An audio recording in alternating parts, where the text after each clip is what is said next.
குரோம்பேட்டையில் மனிதநேய மக்கள் கட்சி சார்பில் இப்தார் நோன்பு திறக்கும் நிகழ்ச்சி 1000க்கும் மேற்பட்டோர் பங்கேற்பு.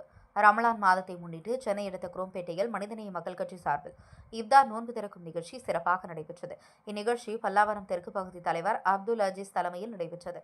கிளை தலைவர் ரஜபுதீன் வரவேற்பு உரையாற்றினார். மாநில செயற்குழு உறுப்பினர் சிந்தாமாத, பகுதி செயலாளர் சாதிக் ரஃப், பகுதி பொருளாளர் சையது முகமது, பகுதி துணை செயலாளர் சையது நவாபுதீன், அப்துல் ரஹ்மான், சுல்தான் முகமது மற்றும் ரஃபிக் ஆகியோர் முன்னிலையில் நிகழ்ச்சி நடைபெற்றது. இந்நிகழ்ச்சியில் சிறப்பு அழைப்பாளர்களாக மனிதநேய மக்கள் கட்சியின் மாநில துணை பொதுச் செயலாளரும் மாமன்ற உறுப்பினருமான தாம்பரம் எம் யாக்கூப் மற்றும் பல்லாவரம் தொகுதி சட்டமன்ற உறுப்பினர் இ கருணாநிதி கலந்து கொண்டு இப்தார் நோன்பின் முக்கியத்துவம் குறித்து சிறப்புரையாற்றினார்.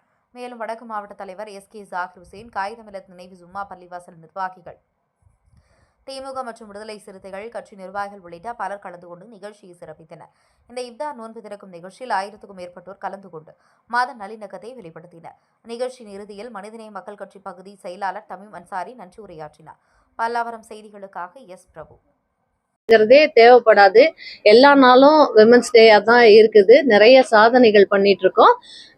ஸோ இந்த உமன்ஸ் டே மூலயமா இங்க நம்ம தெரிவிச்சுக்கிறது என்னன்னா, எல்லாருமே ஒண்ணுதான், பெண் இல்லை ஆண் இல்லை, எல்லாருமே ஒண்ணுதான். நல்ல மனிதர்களாக இருப்போம், மேன்மேல சாதனைகள் செய்வோம் அப்படிங்கிறது எங்களோட கருத்து. நன்றி.